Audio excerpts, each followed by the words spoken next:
جس کی جتنی تعریف کی جائے وہ کم ہے۔ مہر محمد فاروق شیرہ جو کہ ایک واقعی حاجی امجد کا ایک زندہ دل اور وہ مجاہد ہے جو ڈٹ کے اس میدان میں آج بھی کھڑا ہے کہ جس کی جتنی تعریف کی جائے اتنی کم ہے۔ ایک ایماندار آدمی، ایک ایسا شخص جو اپنے وعدے پہ وفا کرتے ہوئے 3 سال اپنی سوسائٹی کے وسائل کو بچانے کے لیے ان کے ساتھ جنگ کرتا رہا، ٹھیک ہو گیا، اور اپنے لیڈر کے ساتھ حاجی امجد سلیم صاحب کے ساتھ کھڑا رہا۔ جی وہ تو ہمیں پتہ ہے۔ جی جو بات میں دوسری بات یہ تھی آپ کی کہ آپ نے کہا کہ باقی رجیم کے عاطف چیمہ صاحب آپ کو کیوں چھوڑ کے چلے، وقاص شاہد صاحب کیوں 2 بار الیکشن جی جیتے ہیں جی وہ، آج جی کیوں نہیں ایسا آپ ہی کے ساتھ کھڑے؟ جی آپ کو یہ تو اندازہ مارکیٹ میں لوگوں کو پبلک ڈیلنگ میں ویسے تو کافی پتہ چل چکا ہوگا، جس میں تھوڑی روشنی ڈالوں گا کہ ان کا آنے کا شاید ہم تو یہ سمجھتے ہیں مقصد یہ تھا کہ کوئی ایسی کک بیک ہمیں حاجی امجد صاحب کے ساتھ رہ کے نہیں مل سکتی جو ہم چاہتے ہیں۔ میں سمجھتا ہوں ان کا پلان یہی تھا کہ ہم سارے مل کے وہ کام کریں جس سے ہماری آمدن میں ہمارے اپنے پراپرٹی جس کو ہم ادھر بیرون ملک شفٹ کرتے جائیں، اور وہ پیسہ جو انہوں نے کمایا وہ حاجی امجد صاحب کے ساتھ رہ کے یہ کما نہیں سکتے تھے۔ پہلی دور میں جنرل سیکرٹری تھے، جی دوسری دور میں آپ نے ان کو نائب صدر لیا۔ جی اگر وہ ان کے اندر یہ خرابی تھی تو آپ نے دوسرے دور میں ان کو موقع کیوں دیا؟ جی 6 سال بعد آج آپ ان کو کہہ رہے ہیں کہ ان کو کک بیک کی بنیاد پہ آپ کو چھوڑا۔ جی یہ بات ہضم نہیں ہو رہی۔ اس کی بنیادی وجہ آپ ہمارے ناظرین کو بتائیں کہ اس کی وجہ کیا بنی کہ آج وہ آپ کے ساتھ کھڑے نہیں ہیں؟ جی بالکل ٹھیک۔ یہ اس طرح کی دیکھیں، جب میدان میں آپ کوئی ایک سپاہی اتارتے ہیں جی تو ایک سپاہی لڑنے کے لیے اتنا حوصلہ اتنی طاقت شاید نہ رکھتا ہو جی جی جب اس کے ساتھ 10 یا 15 کا ایک گروپ اتارا جاتا ہے۔ جی چونکہ صاحب کا 2016 میں وقاص شاہد کھوکھر اکیلے تھے تو اس وقت وہ اتنی ہمت نہ کر پائے کہ میں کوئی ایسے کام بڑے بلنڈر کروں۔ ٹھیک ہے۔ اس کے بعد جب یہ دوسرے ساتھی ملے، انہوں نے مل کے، چونکہ وہ بھی اسی مائنڈ سے تھے، انہوں نے بھی وہ کرپشن اور لوٹ مار اور وہ سوسائٹی کے وسائل کو لوٹنا تھا، تو انہوں نے بھی اس کے ساتھ مل کے، جیسے عاطف صاحب تھے، وہ وقاص یا دوسرے جتنے بھی ممبران تھے، انہوں نے مل کے، جیسے رانا ندیم صاحب ہیں، حال ہی میں انہوں نے ایک ایسا رانا صاحب کی ایک جو زمین تھی اس کا، جی جی وہ اس طرح کے جیسے ایک آدمی، جنرل سیکرٹری جی آج وہ آپ کے مقابل میں جنرل سیکرٹری کھڑے ہو گئے نیا گروپ بنا کے، جی جی ان کے بارے میں وضاحت کریں۔ جی وہ دیکھیں جی، میں یہ سمجھتا ہوں کہ لوگوں کو یہ بات بتانا بھی کافی ضروری ہے کہ یہ الگ سے کھڑا ہونا جو ہے نا، یہ بھی بہت کوشش اور کاوش کے بعد انہوں نے ایک یہ فیصلہ کیا ہے کہ ہم الگ سے کھڑا ہو جائیں، کیونکہ انہوں نے بہت سارے گروپ، ان کا ایک ہی مقصد تھا، مال بنائیں۔ مال بنانے کے بعد جتنی بھی ان کی مارکیٹ کے اندر یا لوکل سوسائٹی کے اندر یا شہر کے اندر ریپوٹیشن تھی وہ بہت زیادہ خراب تھی۔ ظاہر ہے جتنی بھی کرپشن کریں، لوٹ مار کریں اور نقصان پہنچائیں سوسائٹی کے وسائل کو، تو وہ بات زد عام تو آتی ہے نا۔ صحیح۔ جب یہ آپ نے ان کو جنرل سیکرٹری کا ٹکٹ دیا، اس وقت یہ چیزیں آپ کو عیاں نہیں تھی کہ کل یہ جو فرد ہے آپ کے خلاف کھڑا ہوگا یا یہ سوسائٹی کے مفادات کے خلاف کام کرے گا، کرپشن کرے گا؟ اس وقت یہ چیزیں آپ کو عیاں کیوں نہیں ہوئی؟ جی یہ بات ٹھیک ہے آپ کی، یہ سوال بھی ٹھیک ہے کہ اس وقت کیوں نہ آپ نے یہ بات دیکھی۔ جی جی دیکھیں ان کا پہلا چانس تھا، پہلی دفعہ وہ بھی سیاست میں اترے تھے، ٹھیک ہے۔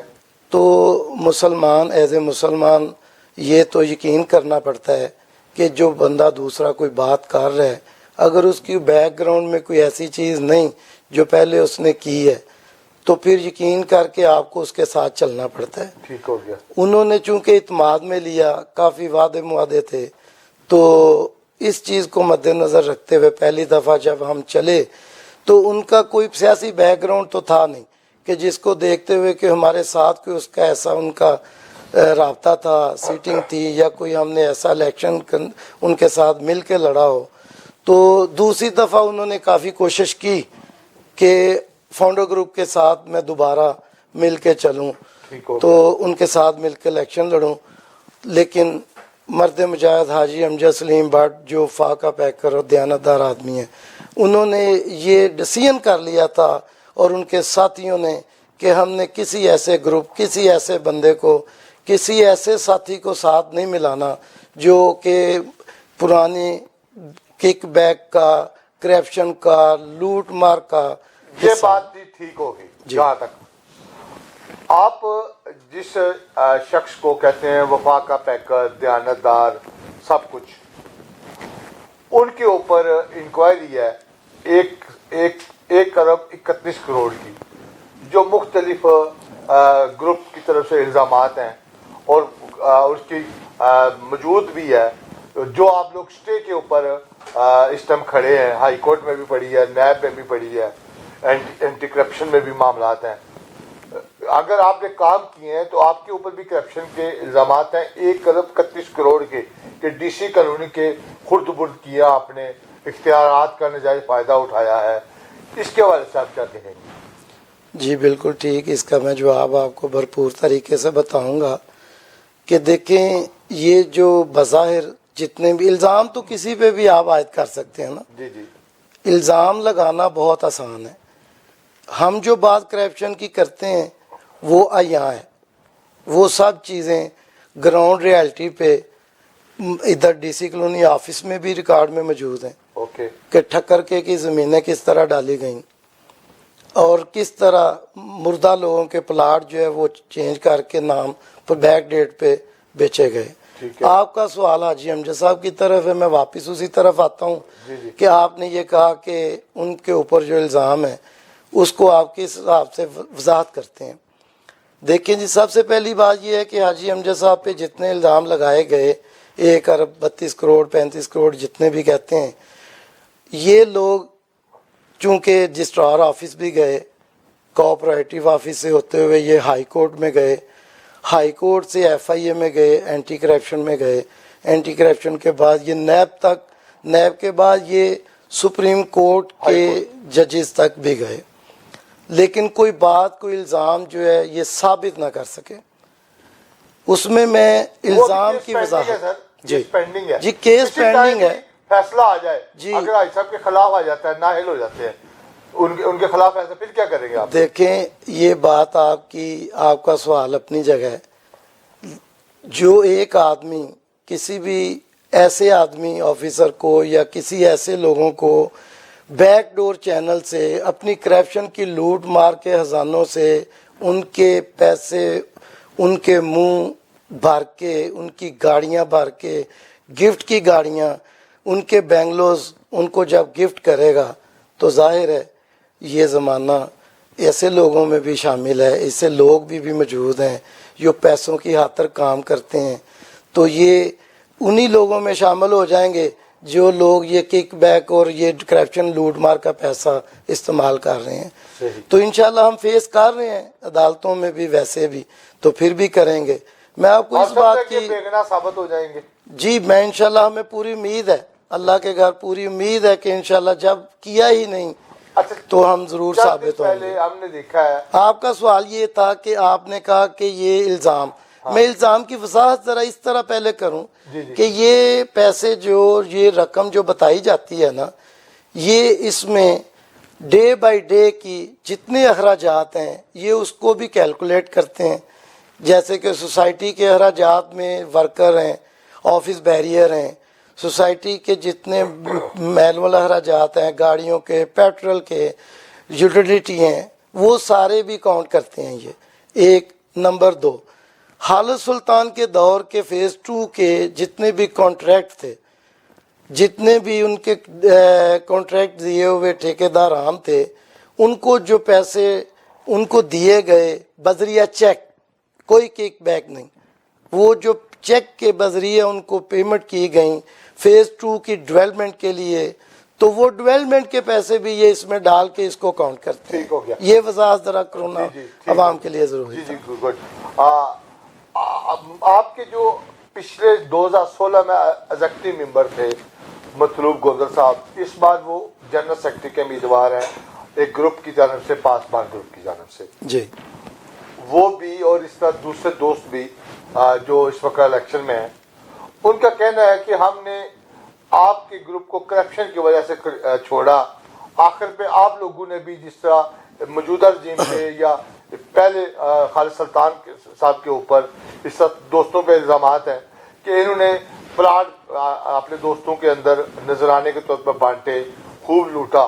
تو آپ کا جو ایگزیکٹو ممبر تھے, آپ کے دوست ہیں, وہ بھی یہ الزامات آپ کے اوپر لگا رہے ہیں. اس کے پیچھے کیا کہانی ہے؟ جی, میں یہ مطلوب صاحب بھی 2016 میں جی جی یہ حصہ تھے اس رجیم کا, جی جی آپ کے جو کہ جی ہمارے ساتھی تھے.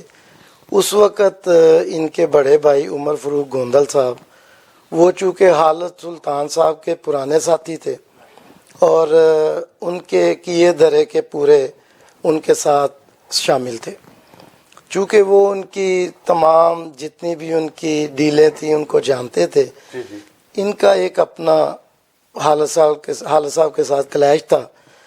تو یہ ایک تو میں وہ وضاحت کروں کہ اس کلیش کی وجہ سے انہوں نے حاجی امجد صاحب کے ساتھ الیکشن میں ساتھ دیا, تاکہ میں دو گروپ ایک تھے. طرف کلیش تھا تو دوسری جی. طرف حمایت ہوگی. تو وہ اس وقت انہوں نے وہ چھوڑا تو وہ امجد سلیم بٹ صاحب کے ساتھ آئے. ان کے ساتھ جب آئے تو امجد سلیم بٹ صاحب کے ساتھ مل کے چلنے کے لیے جو وعدے تھے ان میں آ کے خیانت شروع ہو گئی. تو گوندل صاحب نے یہ کہا کہ جی میری کچھ ایسا رقبہ ہے فیز 3 میں جس کو کمرشل کیا جائے. امجد سلیم بٹ صاحب نے وہ رقبہ جو ریزیڈینشل تھا اس کو کمرشل کرنے سے انکار کر دیا, جس کی وجہ سے انہوں نے ایک فارورڈ بلاک بنا دیا. چونکہ اسی طرح کرتے ہیں, یہ پتہ ہے پبلک میں زد عام بات ہے یہ. تو گوندل صاحب نے علیحدگی تیار کر لی اور اس طرح کے الزامات اور اس طرح کی باتیں کرنا شروع کر دیں. ایک تو ان کا یہ ساتھ تھا جو حالت صاحب کے ساتھ چھوٹا. یہ مطلب گوندل صاحب جو ہے نا, یہ عمر فاروق گوندل صاحب خالد سلطان کے ساتھ موجود ہیں, ان کے ساتھ تمام معاملات میں شریک ہے. اس کے باوجود آپ نے ان کو ساتھ لیا اور ان کے بھائی کو ٹکٹ جاری کیا. جی یہ کیا سوچ کے آپ نے ٹکٹ جاری کیا تھا اس وقت؟ جی, اس وقت ہم نے یہ دیکھا کہ مطلوب صاحب ایک نمازی ہیں, اچھے ساتھی ہیں, تو چلیں دینی حوالے سے یہ سوچ کے دیا کہ چلیں ایک اچھا دیکھتے ہیں کہ اگر یہ بھی اس طرح جو مطلوب صاحب پہ کوئی الزام ہے کرپشن کا یا کوئی چیز؟ جی, مطلوب صاحب نے خود بذاتے کچھ بھی نہیں ایسا کام ابھی کیا, نہ اس وقت کیا کہ انہوں نے کوئی کک بیک یا کرپشن کی ہو. ان کی جو ناراضگی تھی وہ اپنے بھائی کی وجہ سے, گوندل صاحب کی وجہ تھی, جو پہلے حالت سلطان کے ساتھ تھی, اس کے بعد حاجی امجد صاحب کے ساتھ بنی, اور دوسرے الیکشن میں پھر انہوں نے ان کا ساتھ دیا عاطف صاحب کا. اب تیسرا انہوں نے عاطف صاحب کے ساتھ ناراضگی اختیار کی. اب انہوں نے ایک اور گروپ بنا لیا جو اپنی ضروریات کے مقصد کے لیے تیار کیا جاتا ہے, جس کا میں نے یہ سنا ہے. جی دیکھیں بات ہے اس وقت جو کالونی کے اندر کہ اب گوندل صاحب کی اور عاطف صاحب کی کوئی ایسی بیک ڈور ملاقات ہوئی ہے. اب یہ نہیں پتا کہ اب جیسے محافظ گروپ کو توڑا گیا, اب پاسباں کو کس وقت توڑا جاتا ہے اپنی ضرورت یہ تو سیاست ہے نا, یہ تو ہوتا رہتا ہے. جی, یہاں سے ادھر, ادھر سے ادھر, یہ مفاد کے لیے لوگ جائیں گے. لیکن آپ سے بات چیت کا سلسلہ یوں جاری رہے گا. لیکن یہاں لوگوں کا ایک چھوٹا سا بریک. بٹ سب سے بات مزید کرنے سے پہلے یہاں لوگوں کا چھوٹا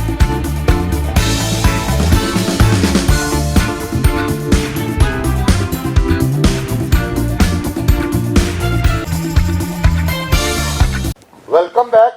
آج جو میرے مہمان ہیں محترم محمد عرفان بٹ صاحب ہیں, جو کور کمیٹی کے ممبر ہیں فاؤنڈر گروپ کے ڈی سی کالونی گجرانوالہ کے. اور بٹ صاحب سے بات ہو رہی تھی کرپشن کے حوالے سے, ان کے گروپ کے حوالے سے, یہ تمام بات چیت ہو رہی تھی. بٹ صاحب سلسلے کو وہیں سے آگے لے کے چلتے ہیں. ڈی سی کالونی میں بات ہو رہی ہے کرپشن کی, عام ہر گروپ کر رہا ہے. کرپشن کے سے پاک کریں گے ڈی سی کالونی کو، اور پھر ڈیرے داری کی بات ہوتی ہے کہ بڑے ڈیرے ہیں، لاکھوں روپے لگائے جاتے ہیں الیکشن کے اوپر.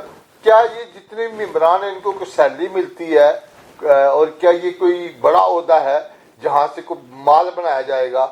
تو یہ کیوں اتنا کلچر کو نمائش کی جا رہی ہے؟ اس کی ہائٹ کیوں ہے اس الیکشن کے؟ پورے پنجاب میں اس کا شور ہے ڈی سی کالونی کے الیکشن کی، اس کے حوالے سے وضاحت کریں. جی بالکل ٹھیک آپ نے فرمایا کہ اس کی فیمس ہونے کی وجہ کیا ہے، اور اس طرح لوگ اس کی طرف توجہ کیوں کرتے ہیں، کرپشن کے حوالے سے زد عام کیوں ہے. جی جی دیکھیں جی بات یہ ہے، سب سے پہلے تو آپ نے کہا کہ لوگ اس پہ پیسہ کیوں لگاتے ہیں. جی. تو پیسہ تو وہ لوگ لگا رہے ہیں جن لوگوں نے کرپشن کی، لوٹ مار کی، اور جیسے کہ ڈی سی کالونی جو کہ فیز 3 کہا جاتا ہے، اور فیز 1 اور 3 ان دونوں میں کافی فاصلہ ہے، اور 3 کو چھوڑ کے انہوں نے سینکڑوں میل دور، سینکڑوں کلومیٹر کے فاصلے پہ جا کے جو زمینیں خریدیں، کھڈے خریدے، تو بڑے بڑے کھڈے جو 20-20 فٹ گہرے ہیں جن سے مٹی نکال کے بیچ دی گئی. لشکری پور کا ایریا، ٹھکر کے کا ایریا، درویش کے کا ایریا، یہ وہ ایریا جو شاید کہ 100 سال بعد جب یہ سارے لوگ دنیا سے چلے جائیں نا، اس وقت بھی آباد نہ اور ڈی سی کالونی کیا فیز 3 کے ساتھ بھی نہ ملے. اس کے درمیان میں چونکہ گونڈا والا روڈ ہے، راستے ہیں، کلاس کے کا ایریا ہے، اس علاقے کو اتنی دور جا کے خرید کے ڈی سی کالونی کی زمین اور رقبے کے ساتھ مرج کر کے پی 1 2 فیز 3 میں مرج کر کے اپنی زمینیں بیچ کے جو وہاں 50 لاکھ کی، 10 لاکھ کی، 20 لاکھ کی زمین تھی اس کو 2.5 کروڑ میں بیچا. تو یہی ایک جو ہے نا چمک دمک ہے جس کو وہ لوگ کھینچ کے لے کے آتی ہے اور اس کی طرف توجہ دلاتی ہے، اور پھر وہ پیسہ یہ سوسائٹی کی جو لوٹ مار کرنے کے لیے پھر اس کے اوپر لگایا جاتا ہے. اور ہم تو نہیں خریدتے، نہ ہمارا گروپ میں سے کوئی ممبر خریدتا ہے، نہ حاجی امجد سلیم بٹ نے کبھی زمین خریدی اور نہ اس کا حصہ بنے. تو نہ ہم ایسے پیسے لگا رہے ہیں. بڑی بڑی ریلیاں نکل رہی ہیں، بڑے بڑے کھانے دیے جا رہے ہیں، یہ بڑا بھرپور ایک الیکشن کی کمپین ہو رہی ہے، اس کے حوالے سے کیا کہیں؟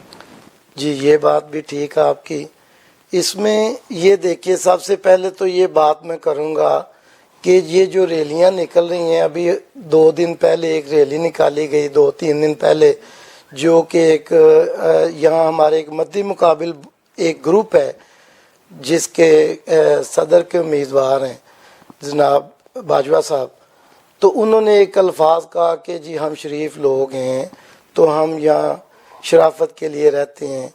تو میں یہ سمجھتا ہوں باجوہ صاحب آپ کے لیے بھی ایک سوال چھوڑے جا رہا ہوں کہ یہاں آپ کی جو ریلی نکالی گئی تھی اس میں کلاشن کوف کلچر کو متعارف کیا گیا، جس کو دیکھتے ہوئے ڈی سی کالونی کے رہائشی بچے، خواتین جو گراؤنڈ کے ارد گرد واک کرتے ہیں، سیر کرنے والے، وہ دہشت میں آ گئے، خوف زدہ تھے.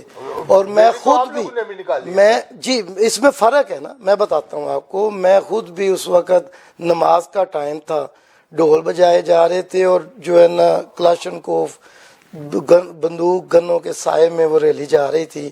یہ فرق ہے ہماری ریلی اور ان کی ریلی میں. شرافت کے کلچر کا فرق تو باجوہ صاحب میں نے آپ کو یہ بتا دیا. تو آپ کو یہ سردار صاحب بتاتا ہوں، ہماری جو ریلی ہے الحمدللہ کبھی نہ آپ نے ڈھول دیکھا ہوگا اس میں، نہ ہی کوئی ناچنے گانے والے آگے دیکھے ہوں گے، پور امن. اور وہ اس طرح ہم نکلتے ہیں کہ چند منٹوں میں جو اپنی ریلی کو اپنے روٹ کے مطابق ختم کر. ٹھیک ہو گیا وضاحت.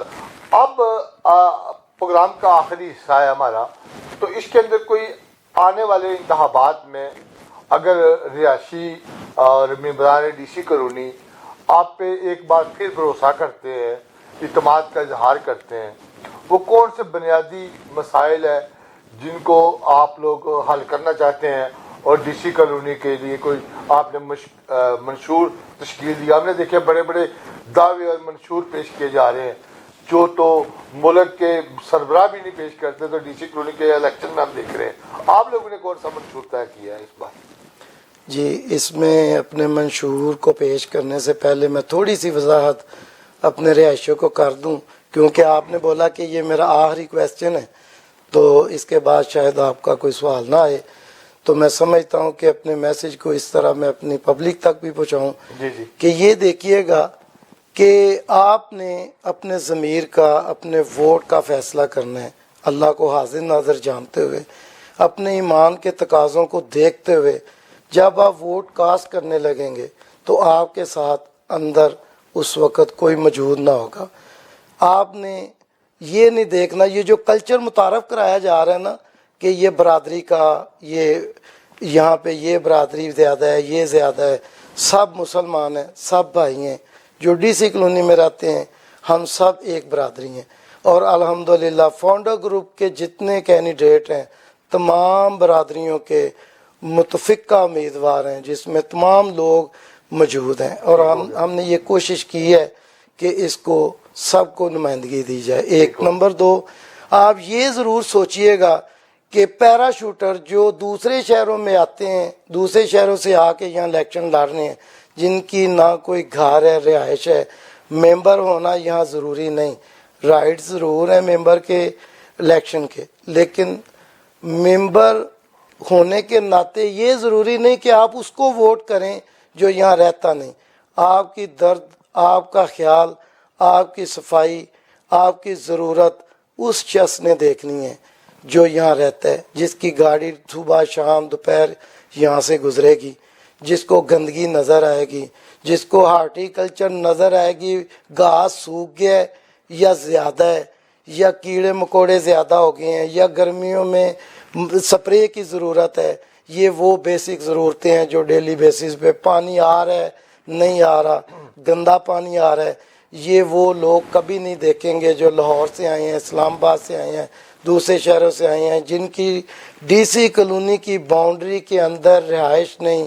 میری آپ لوگوں سے یہ ریکویسٹ ہے، یہ سوچ کے ووٹ کریں اور اپنے ضمیر کو آگے رکھیں، دیکھیں، پرکھیں اور شخصیت پہ نہ جائیں۔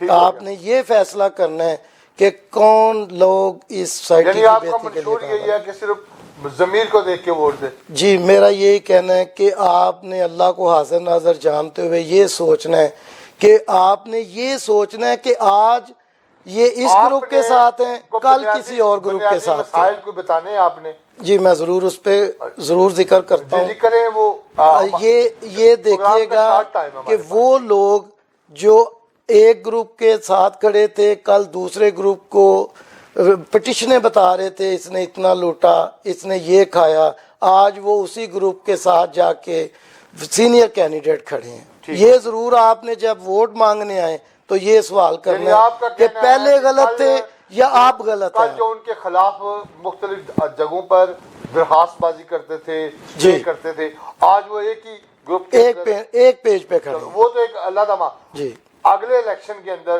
اگلا جو 3 سالہ پیریڈ ہے اس میں اگر کامیابی ملتی ہے تو وہ کون سے بنیادی نکات ہیں جن پہ اوپر آپ کام کرنا چاہ رہے ہیں؟ یہ سب سے پہلے تو ہمارا مین ایک پہلا قدم یہ ہوگا کہ ہم جب آئیں تو جو ہم نے کام جہاں شروع کیا ہوا تھا، رکا تھا، وہیں سے اس کو شروع کریں۔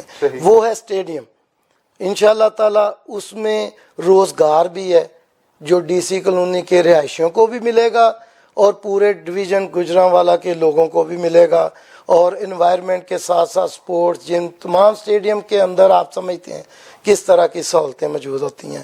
اور دوسری بات، میں اور میرے گروپ کے تمام ساتھی اس بات کا وعدہ کرتے ہیں کہ جو لوٹ مار، کرپشن، کک بیک، زمینیں ڈال کے زمینیں بیچنے والے لوگ ہیں ان کو ہم ان کا محاسبہ کریں گے، ان کا راستہ روکیں گے۔ اور میں یہ بتاتا چلوں ہمارے منشور میں بھی یہ شامل ہے، جتنے بھی بلاکس ہیں ان بلاکس کے اندر سے رہائشیوں کی ایک کمیٹی بنے گی جس میں تقریباً ہر بلاک میں سے 5 سے 6 یا 8 لوگ، بلاک وائز جتنی ان کی آبادی ہے اس طرح ان کو ہم کمیٹی میں کے بارے میں آپ کی پالیسی کیا ہے یہ بتا دیں۔ ایکسٹینشن 3 میں ہم انشاءاللہ ہم ضرور اس پہ کام کریں گے۔ ہمارا ارادہ ہے کہ جب آئیں